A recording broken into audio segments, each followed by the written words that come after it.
Hi everyone and welcome. For those new to the show, I'm Bernadette Dimitrov. I'm your host today on Podcast Business Success Web TV and Podcast Show. I'm better known as the Queen of creating star power with podcasting.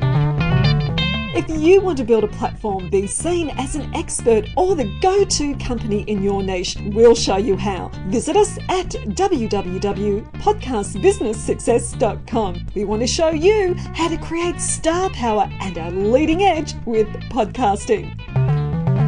Stay glued to this podcast. You're definitely in the right place if you want to hear some cutting-edge, transformational insights from top business experts to move you forward.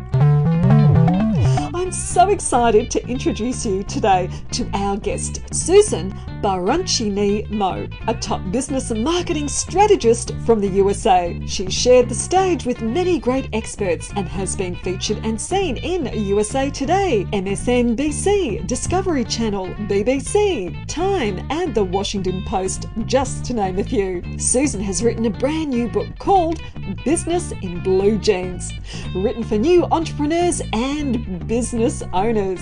Hey, welcome Susan. Great to have you with us today. Hi, Bernadette. Thanks for having me on the show. Now, we can't wait to hear about your book, Business in Blue Jeans, How to Have a Successful Business on Your Own Terms, in your own style. So tell us about it.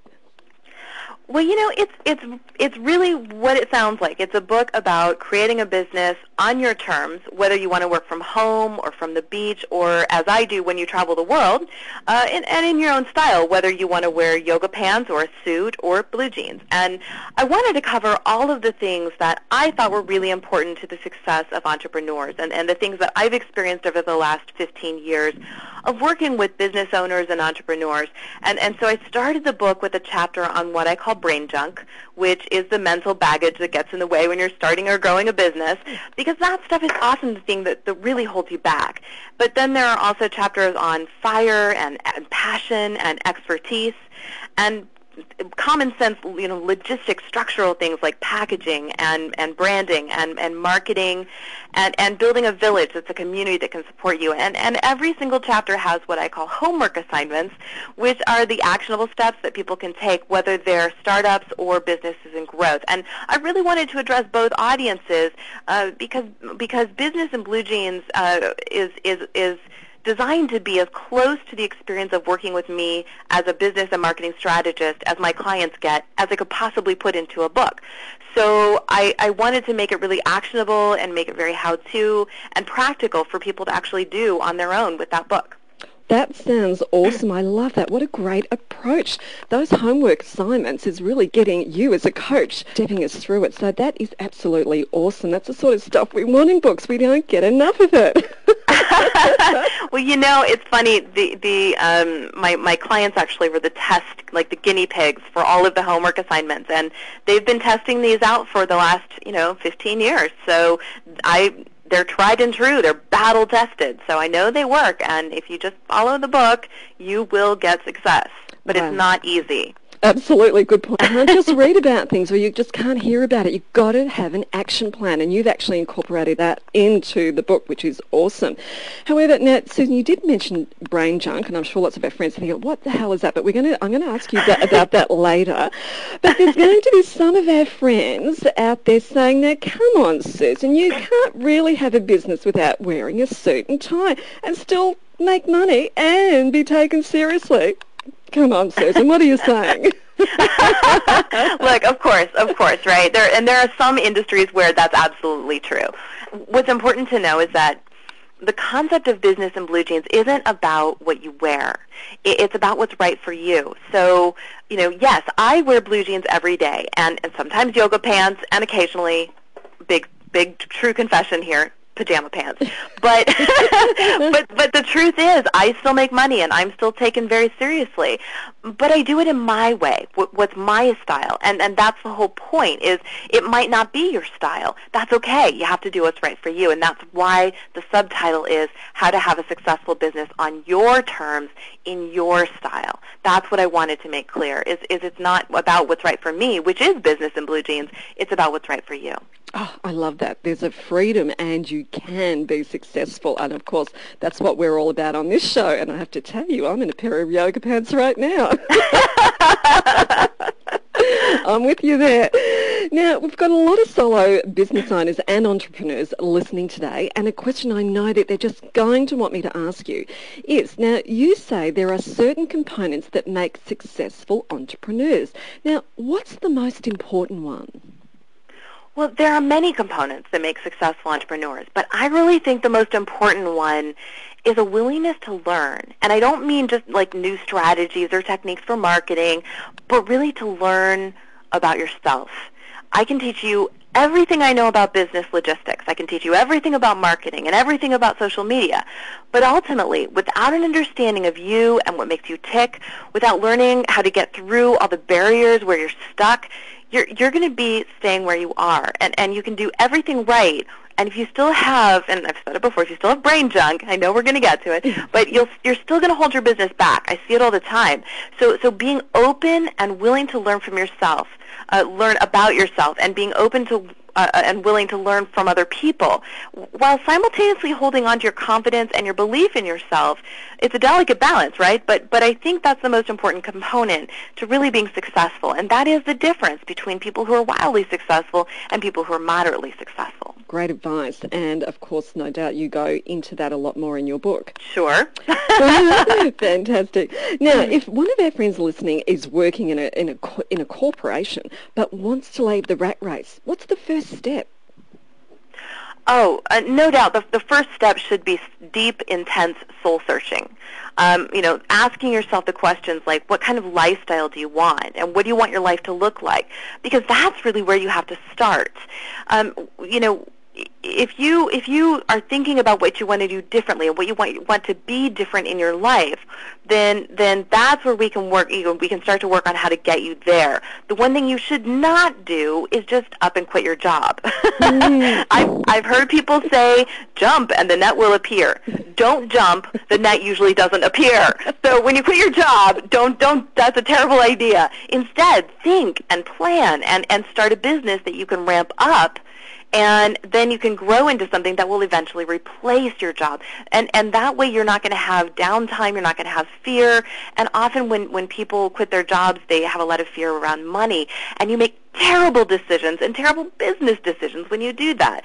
So if you can really, take your time and think about what you want to do, think about, where your fire is, what really is the thing that you're most passionate about, and what are you really good at, because it's where those two things intersect, where your passion and your expertise intersect.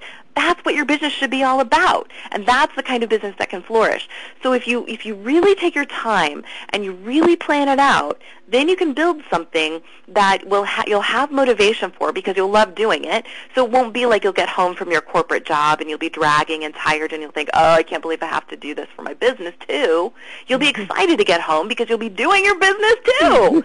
So you work on it, you build it, and if you're doing it the right way, you should be able to ramp that up in a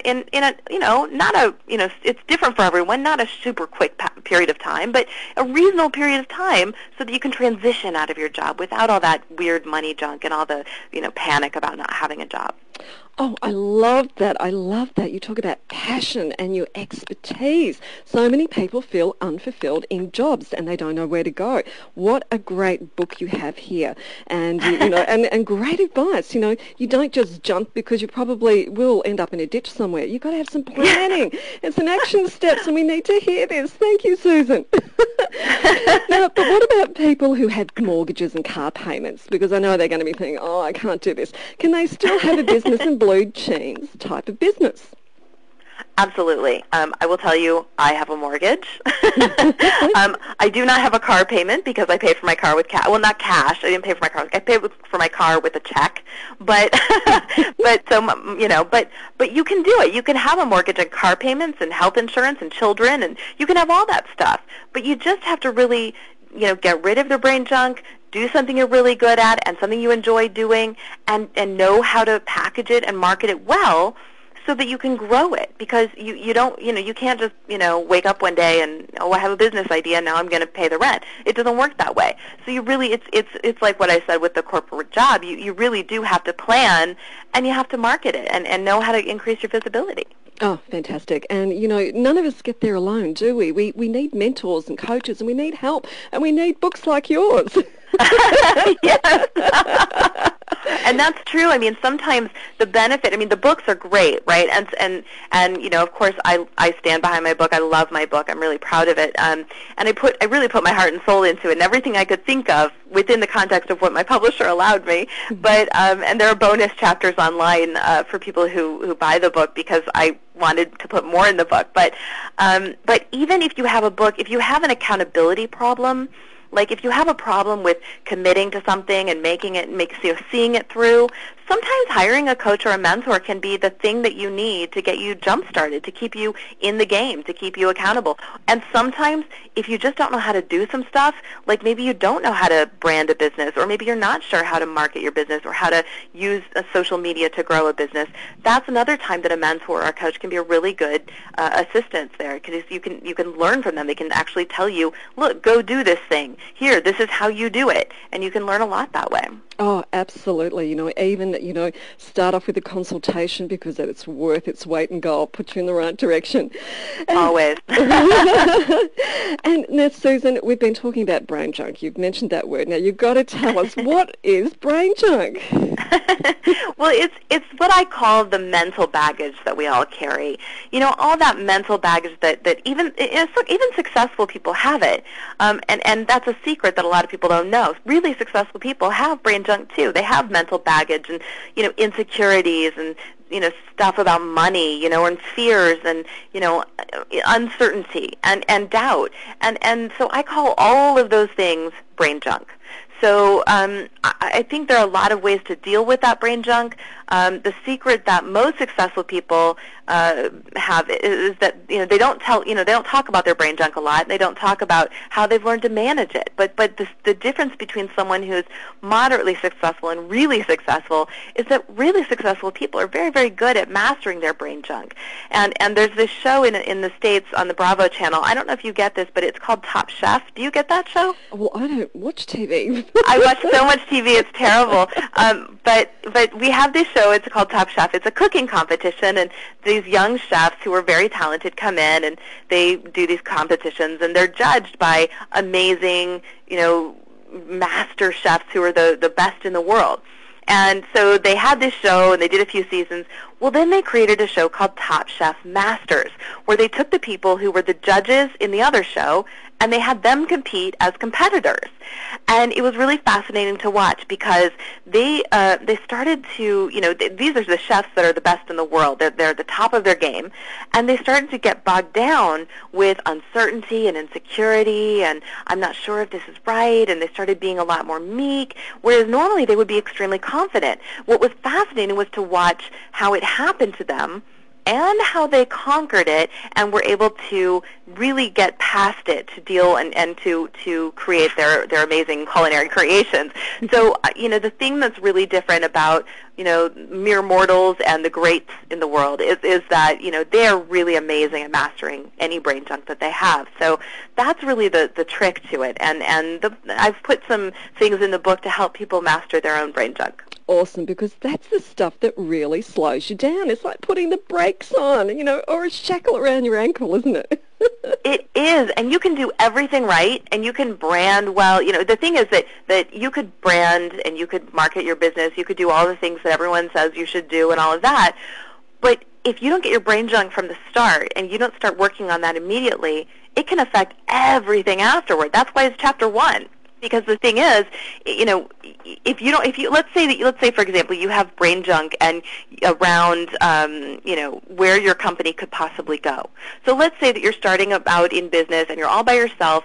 Let's say, okay, you talk about podcasts. Let's say you're starting your podcast, and initially your first thought is, this might be okay, but it's not really going to go anywhere. If you start with that mental process and that thought, and just it's always going to just be a podcast. and it's never going to have a real listenership, or it's never going to be huge, or it's never going to be a massive success, then you start with that self-doubt, and you start with that limitation that will affect the name you choose. It will affect the way you brand the entire thing. It will affect how you market it. It will affect the content. It will affect everything else. On the other hand, if you start out thinking, this is going to turn into a major radio show, this is going to be a huge success, I am going to become a huge success, if you start with that mental capacity and that honest, true belief down deep in your core, then everything will become branded and packaged and marketed in a completely different way that will actually lead you to that goal. Do you see what I'm saying? Oh, I absolutely love that, and it is so true. Absolutely. You've got to focus on the positives and the best in you. Be the best. Present the best, and you will. I really do believe that. It's just not so easy, right? I mean, it can be really challenging. There are a lot of people who have some really deep-seated stuff that they might not even realize they have, and a lot of it is around self-worth, and it can be difficult to conquer it, but through some really strong, useful coaching exercises, you can do it. You can actually defeat the brain junk. Oh, absolutely. Absolutely. Again, it's going back to having coaching or someone to step you through this, because as you said, it's huge for so many people. I know myself, I've met great people, very successful, and they've got the brakes on, and they're self-doubting themselves. They've switched over. And, it's so important, as you said, and it's so great you've got that first off in your book to address that, because, boy, you've got to take those brakes off, everyone. I'll tell you, it's funny. I actually, you would think that I wouldn't have a lot of brain junk. I mean, I've broken a Guinness World Record. I've written a book. I have a lot of success in my business. And I help people with their brain junk all the time. And my clients, work with me on their brain junk, and it's something I do all the time with people. So you would think I wouldn't have a lot. And in fact, every once in a while, I'll discover a little nugget there, and I'll think, man, how did that get by me? How did that sneak by me?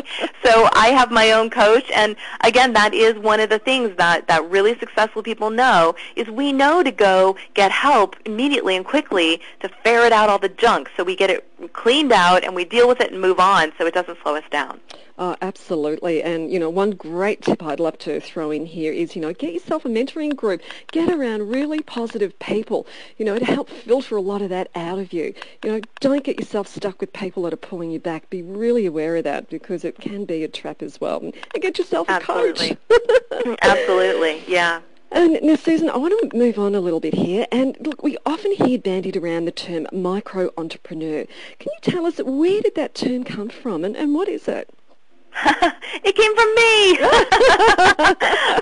I came up with that like 10 years ago because I wanted a better term than small business to refer to like 1- and 2-person-owned businesses who, were working maybe out of home or a small office, and they might have a full staff of outsourced contractors, but mostly they were just working on their own. It's smaller than small business in terms of the numbers, but they might have a full complement of staff and contractors who work for them outside of their immediate office environment. But it's smaller than small business. It's micro.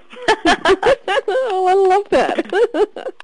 Now, Susan, you say that the lessons you teach can work for small businesses, and they can even work for large corporations. Now, how can a large corporation learn from the little guy? Well, it's a good question. The little guy is often learning from the big guy, right? I mean, we always are looking at, great brands to figure out what they're doing that we can, adapt. What can we learn from? And the thing is, large corporations are big, and they're bloated, and they're slow. And they spend a lot of money on stuff they don't really need. So what I always think large corporations could learn from the little guy, who, is lean and fast and can react without going through layers and layers of bureaucracy. And so they can learn that they can speed things up a little bit, and they can also learn that, we've got some tips on savings. So companies throw money at problems, and they think that fixes them, and it doesn't always work that way. And so there are a lot of things that the little guy does in terms of scale and speed that I think large corporations really could learn from. I can hear a lot of people, I can just hear them, the vibes out there saying, I could never feel professional without a suit and tie. What do you say to them? I say that's okay. That's okay. Be who you are. It's really not about what you wear. So if you don't feel professional without a suit and tie, then wear a suit and tie. But I would also challenge that assumption, because professionalism is not about the clothes. It's really about who you are and how you comport yourself, how you behave. So while it is important to be who you are, don't be afraid to stretch and challenge yourself, because you might just be trapped by who you've always been. So I would challenge you to expand your thinking a little, but I would also say what's most important is that you be who you are, and it really doesn't matter what you wear.